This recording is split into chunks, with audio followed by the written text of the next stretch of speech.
Now I'm going to start off this video by saying that I've been meaning to make this for a long time now.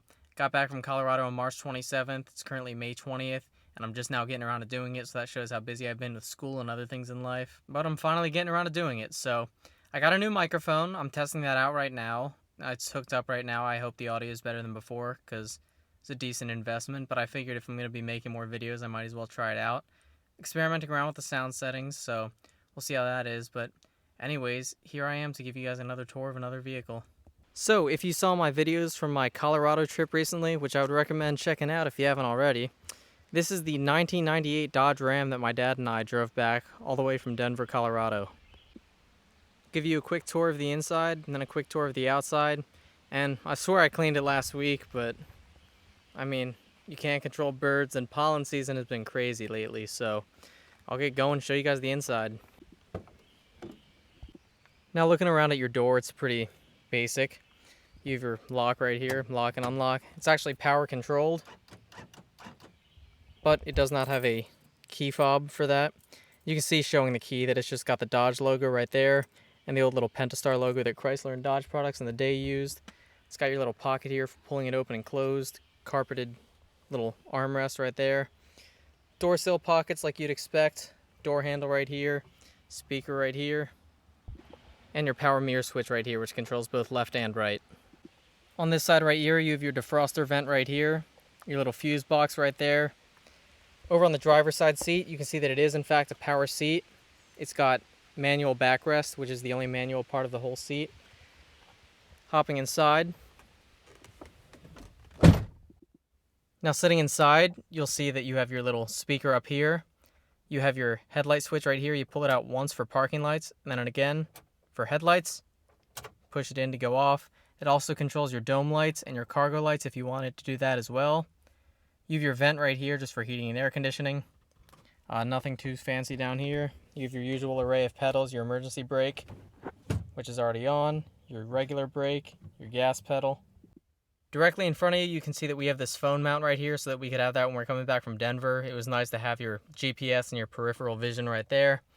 Down on the gauge cluster, you have your battery voltage, your coolant temperature, your tachometer, your speedometer, your odometer, your oil pressure, and your fuel level. So that's nice to have. Hazard light switches right here. You have your wipers and turn signals right here. Wipers is just simply just turn it up to turn it on. Blinkers, and then high beams. Obviously, your steering wheel is right in front of you. You have your cruise control on this side, on, off, and set. And then accelerate, resume, cancel, and coast, and then your horn right here. On the side of that, you have your column shifter right here. It's mated to a 4-speed automatic transmission. Your key ignition right there. Your climate controls, this one is optioned to have air conditioning. In the past, I know that you could option for without it. You have your heated mirrors right here, which is also a nice feature to have in wintertime. You have your classic Chrysler stereo right there. The screen wants to work on here sometimes. It kind of decides depending on the day. Above that, you have 2 more air conditioning and heating vents. You have your power outlet right there. It's a little 12-volt outlet. Passenger airbag control. Over here, you have your cup holders. A little loud, but gets the job done. You have another cigarette lighter, which we don't have hooked up to the lighter right now. We just have this cable, which runs up to the dash cam that's mounted right next to the rear view mirror. And then we have the ashtray right here, which also we don't use. On the floor, you have your transfer case shifter. It has 4 low, neutral, 2 high, and 4 high. Shift on the fly when you need to. It's nice to have. Now this does have the bench seat, so you have your third seat in the middle. Flips up. You have your third seat. Only has a lap belt, but still gets the job done. Fold it back down like it was before. You have your little center console, so plenty of storage in there. Nice to have. Serves as an armrest too. Then you just have your passenger side seat. I'll show you that side in just a second. Now the passenger side is relatively the same style of seating, same material and everything. You just have only one window switch here. Power door lock right here, controls both doors. Your little pocket for closing it, same handle, same open pocket right here. You have the glove box right here, which lights up, which is nice. 2 climate control vents right there. As you'd expect from just about any Chrysler vehicle of this era, or truck of this era, honestly. It does have the infamous dash cracks. Try not to make it worse. It was garage kept its whole life, so that shows that it'll get to just about any vehicle. Like I said, Garmin dash cam up there, and it does have an auto dimming mirror, which for 1997, not too bad. You have your 2 lights up here, 2 little map lights. It has your compass and temperature up there, and then another dome light in the back. You can see the hook there for hanging anything up, like clothes if you need to. Now behind the passenger side visor, pops down, flip it up. It's got your little dimmed mirror, which is nice. 2 lights, goes up and down like that. Driver's side is the same thing really, except it has a little info sheet right there that tells you how to use the 4-wheel drive transfer case and when to use it. On the floor of each side, you got your own Dodge floor mat. And then you have your little storage behind the seat. There's this little tab right here, you can pull it up, and then the back of the seat flips forward. You can see what all you have back there. So we have the supplies back here to help us if the truck breaks down and we're stuck at the end of the world or something. Same deal on this side. Once again, just pull the tab right here and the seat flips forward, so that's nice to have. And I think this is the last thing I have to cover. Little window right here, you can pop this little tab open. Pops off right here. Then you can slide the window open or closed on either side, so you can see it just kind of slides open either way like that. Not going to open it the whole way because you get the idea, but there's that. Now let's get to the outside. I'll start up the engine. There she is, good as new. I'll turn on the headlights, hazard lights, pop the hood, close the door.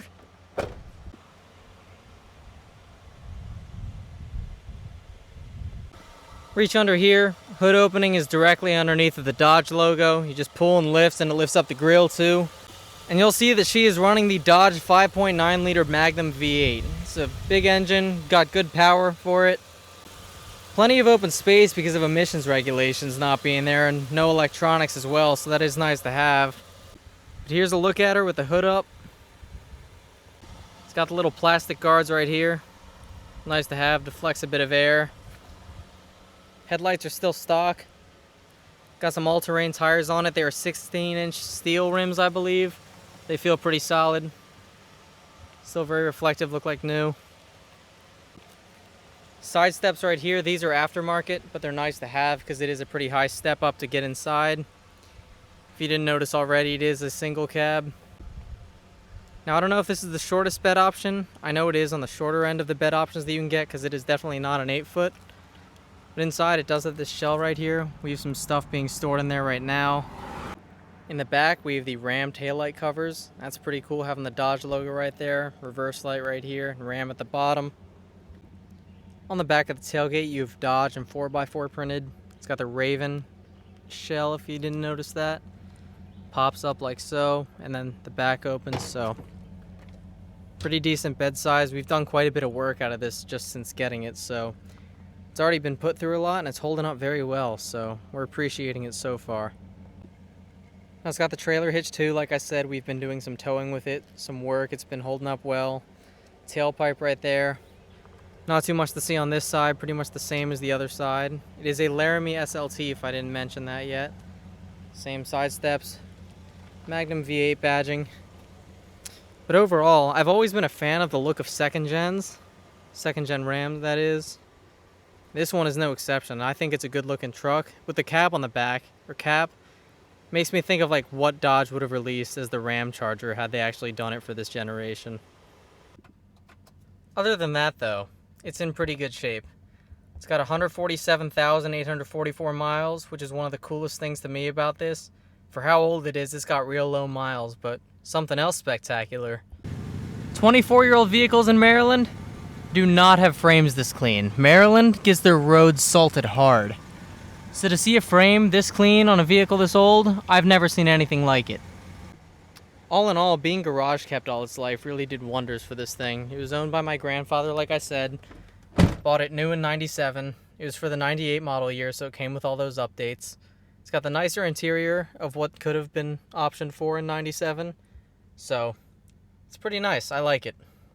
So that'll be the end of this video. Like I said, there's not really a ton to hit since it's not a huge vehicle with a huge trunk and everything. It's really just a truck from the 90s, but it's special to me and my family just because my grandfather owned it. So it's pretty cool to be able to have it now. It was a long drive back from Colorado, but the thing did great. I mean, it ran fine, never had any issues. We were getting some bad gas mileage at first, but didn't end up being anything major. So hope you guys enjoyed this video. I hope it was informational. Someone got something from it. So, yeah. I have some cool stuff that's hopefully going to be coming up soon. Summer break is going to be here in less than 2 days, so I'll have some good stuff coming. Going to a car show this weekend. Hopefully going to get some good stuff there. So, thanks for watching.